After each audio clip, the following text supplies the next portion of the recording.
In today's video, I want to show you how you can create this awesome letter portrait effect. Let's jump straight into it. Alright, so here I've got my canvas, and you can see that I've already opened the portrait picture that I want to use. Now let's hide it for now, and let's first start by drawing our letter. Now once you open Affinity Photo, by default it will be set to Arial, the letter type, so let's start right there. And with the text tool selected, which you can select by pressing T on the keyboard, or you can select it right here in the context toolbar, in the toolbar. You want to click and drag across the screen and make a nice and big letter, and then press Shift Z, so we have a capital Z.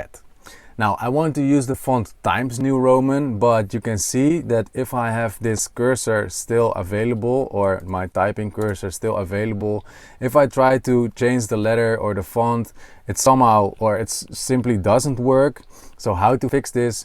Make sure you deselect your layer by clicking in the layers panel, then select your letter layer once again. So now you don't see this blinking cursor again.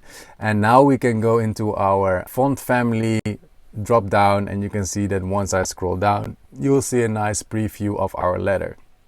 Let's scroll down all the way and let's select Times New Roman, and you want to make sure that it is a nice and bold font.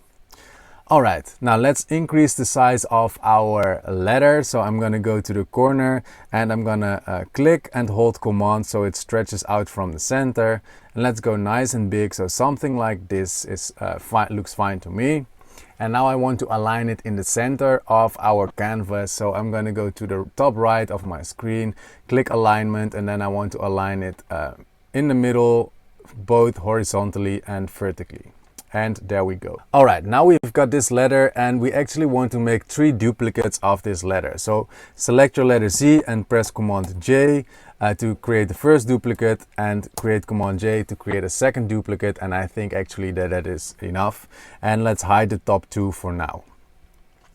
Alright, now let's grab our portrait image, which is this one, and let's drag it above our letter. And we want to reduce the opacity so we can see through the image. So I'm going to reduce it to, let's say, about 50% or so. And now I want to position this portrait to make it look like she's actually popping out. So I'm going to increase the size of this thing like a whole lot. And then with my move tool, so I press V on the keyboard, now I can move her around.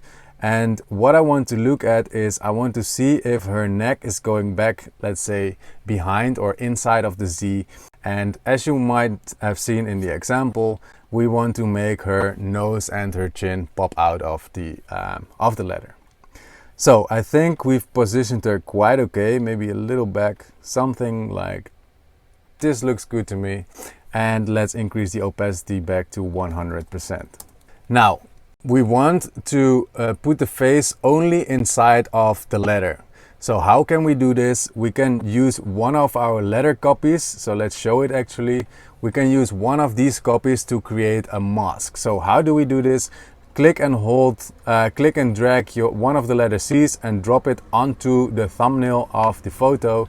And you can see that it will appear only inside of the image or of the Z. By the way, this video was brought to you by the Ultimate Brush Bundle. 100 plus realistic brushes that make photo manipulation fun for everyone. Add northern lights, clouds, stars, fireworks, smokes, lightning, and so much more to your photos in just a click. Now 66% off. Link in the description. Now let's go a little further and let's stylize this a little bit already, and let's create an outer shadow for our Z. Now to do this, we want to get the bottom Z, and we want to go to our layer effects panel, click on outer shadow, and make sure the angle is, let's say, 225. Let's increase the radius quite a bit actually, so maybe to around 30 pixels. Let's increase the intensity a little bit, and let's increase the offset a little bit. And you will see, because we changed the angle, that our shadow will be cast to the bottom left. So something like this looks fine, maybe a little sharper. So let's increase the intensity just a little bit. Yeah, this looks about fine. Alright, now let's continue and let's actually create a little 3D effect to this Z image. So we're going to go to select our portrait. Let's rename this one portrait.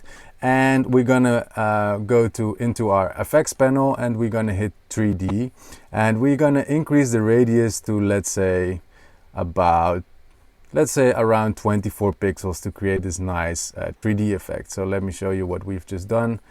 This is the before and this is the after, and it just makes the letter a little more 3D. All right, now let's actually make her face pop out of the Z. So what we want to do is we want to select our portrait layer and duplicate it. So I'm going to press Command J, and we can actually, for this layer, delete the layer effects. So I just clicked on the layer effects, or the layer effects right here, and I deselected the 3D effect. And we can also hide this Z mask for now. Alright, so now we want to make a selection of our face, because this is the part that is gonna stick out of the Z. So I'm gonna zoom in a little bit, and I'm gonna use my quick selection brush. It is not gonna do the best job, I think, because her skin tones are pretty similar to that of the background, but I'll find a way to make this work with the lasso tool. So let's select the part that we're gonna need, and let's actually select a bit more than that. So now we've selected almost all of her face. And now I'm gonna press L on the keyboard to select my lasso tool, and make sure you've got your polygonal lasso tool. And if I hold Alt, you can see that the cursor adds a little minus, and this means that we can subtract from our selection. So if I'm gonna just drag around here and close the loop, you can see that we can actually make a nice selection of our subject. And if you hold Control on a Mac, you can add to your selection. All right, there we go. Now let's hit the mask icon, and now we've got like most of our effect that we want. You can see that I've selected a little bit too much, but because we've got a mask right here, I can just adjust the mask. So I'm gonna press B on the keyboard, and I want to make sure black is my foreground color, and I'm just gonna brush out parts of our mask to make it fit. And if I want to fine tune, I can make a very small brush, and I can just fine tune our mask wherever I want. Here it looks a little sketchy, so let's fix this a little bit. And let's zoom out, and yeah, looks pretty cool. Now to finish this image, I want to add some nice outline, as you can see in our example image right here. And that's why we've got our third Z. So this Z is going to be the outline.